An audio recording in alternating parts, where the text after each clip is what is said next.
Oke, bismillahirrahmanirrahim. Alhamdulillah, salatu wassalamu ala Rasulillah wa ala alihi washabihi mawala. Saya di sini akan sedikit bercerita tentang apa yang terjadi ketika hypnic jerk itu kambuh dan apa saja yang sebenarnya kami rasakan ketika hypnic jerk itu kambuh gitu ya. Jadi hypnic jerk itu kan sakit saraf gitu ya. Dan sakit saraf itu memang sifatnya itu kambuh-kambuhan ya. Contoh yang populer itu adalah epilepsi.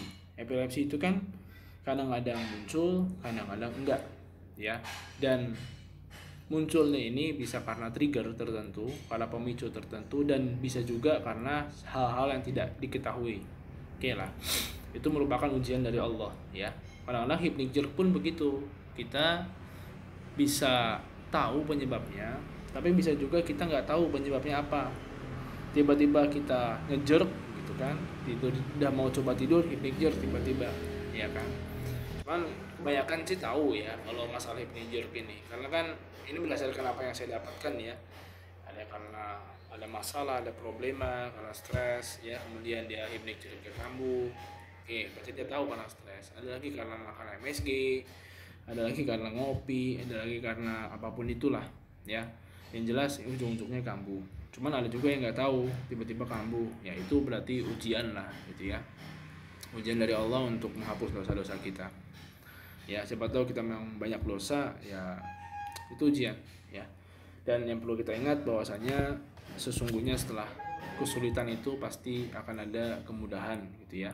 Kan kita sulit nih, kamu hypnic jerk itu sulit, pasti nanti akan ada kemudahan. Oke. Lalu apa sih sebenarnya yang dirasakan ketika kamu hypnic jerk gitu ya? Kalau kita kamu hypnic jerk itu rasanya itu seperti orang kurang tidur. Ya, jadi sama dengan apa-apa yang teman kita insomnia rasakan. Ya kan, mereka insomnia kan nggak bisa tidur, kurang tidur. Ya sama rasanya. Apa rasanya? Ya pikirannya kacau gitu ya. Kemudian gelisah, kemudian panik, kemudian stres gitu ya. Kemudian ada rasa takut kalau nggak bisa tidur lagi ya, atau sleep anxiety. Itu yang kami rasakan sama ya. Namun yang menjadi masalah ya, hypnic jerk itu bukan saat hypnic jerknya ya, tadi ya. Menjadi masalah adalah ketika kita masuk ke dalam fase sleep anxiety ya. Maksudnya gini, kita hypnic jerk nih, kambuh. Nah, kadang-kadang malam berikutnya itu bisa kambuh lagi, malam berikutnya bisa juga kambuh lagi. Kenapa? Karena kita masuk dalam fase sleep anxiety tadi. Ya. Kita masuk dalam fase di mana kita itu takut untuk tidur. Nah, ini yang menjadi masalah. Ini berdasarkan pengalaman saya ya. Jadi, kenapa hypnic jerk itu kambuhnya berunut? Ya, memang ada faktor-faktor lain. Cuman kalau berdasarkan pengalaman saya itu tadi, itu karena kita takut tidur atau sleep anxiety tadi, ya. Ketika kita sleep anxiety, maka yang terjadi adalah kita ini kambuhnya ini nggak stop gitu ya. Maksudnya sleep anxiety ya, kita dalam otak kita aja, dipikir otak kita tuh tidur itu udah dianggap sebagai ancaman. Ya gimana mau tidur, jadi si otak membaca ini tidurnya ancaman. Nah, maka untuk menghilangkan hal tersebut adalah ketika memang kita kambuh hypnic jerk itu, lakukanlah ya, namanya saya nggak tahu namanya apa itu, apakah afirmasi positif atau apa.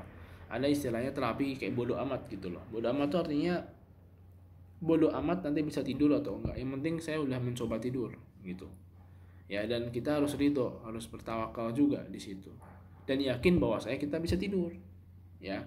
Yakinnya adalah dengan kekuatan Allah. Kita kan udah berdoa, udah berusaha juga, udah minum obat ya, mungkin yang masih ngobat minum obat gitu ya, atau yang pakai herbal pakainya herbal tertentu gitu kan.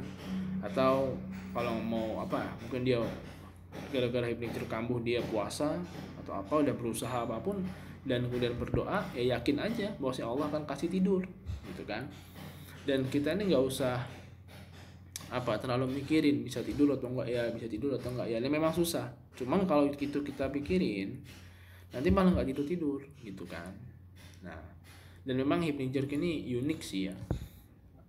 Uniknya begini, kadang-kadang kita udah tenang gitu ya, kemudian malah kambuh dan sebagainya. Oke ya, itu ujian sih, menurut saya itu ujian ya. Karena ketika Ibnu Jurayj kambuh itu sebenarnya Allah sedang sayang sama kita gitu kan, sedang sayang untuk mengampuni dosa-dosa kita gitu kan. Mungkin dosa-dosa kita kan banyak gitu kan, jangan merasa dosa kita dikit, pasti banyak dosa kita kan, nggak mungkin dikit ya. Kita aja lebih banyak dosanya dibanding taatnya ya, hitung aja kalau nggak percaya ya, itulah ya. Namun ya tadi yang kami rasakan begitu ya. Nah maka itu kadang-kadang ketika kambuh gitu ya, kami ini kadang-kadang nggak bisa menyelesaikan beberapa kerjaan gitu ya, produktivitas turun ya, karena memang pikirannya kacau banget gitu kan.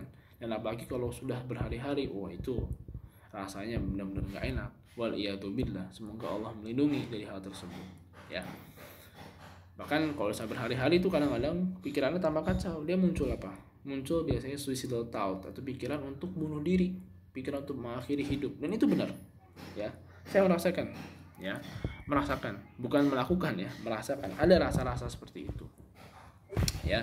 Kenapa ya? Karena kita kurang tidur. Yang kedua, kita udah lelah, pengen tidur, kemudian tersentak-sentak terus, bangun-bangun terus, nggak bisa tidur. Nah ini. Dan yang ketiga, karena hypnagogic ini memang sifatnya gini nih, dia tuh simptom sebenarnya ya, dari ribuan penyakit. Jadi kita nggak bisa mengidentifikasi oh si A, si B, si C, personal A, B, C, D itu sama penyebabnya. Nah itu yang jadi masalah. Kadang-kadang kita ya harus berdoa sih, saran saya ya, dan bertawakal, berdoa dan sebagainya. Itu solusi paling efektif, dan ridho dengan penyakit itu ya. Kalau kita nggak ridho, kita marah-marah, itu semakin lama sembuhnya ya. Pengalaman sih, dulu awal saya belajar kan saya begitu, masih marah, masih protes, kenapa harus saya, kenapa segini, malah tambah parah lagi ya, karena masuk ke sleep anxiety tadi ya. Artinya ya kalau memang kambuh, usahakan jangan masuk sleep anxiety, tidak bodoh amatan gitu ya. Dan yakinlah bahwasanya nanti insya Allah ya, dengan bantuan Allah, berharap pada Allah, malam nanti bisa tidur lagi gitu ya. Jadi jangan terlalu ditakutkan gitu ya. Oke aja, gitu aja sih yang kita rasakan ya. Artinya sama lah kayak orang kurang tidur, cuman ya tadi jangan sampai masuk ke sleep anxiety. Barakallahu fikum.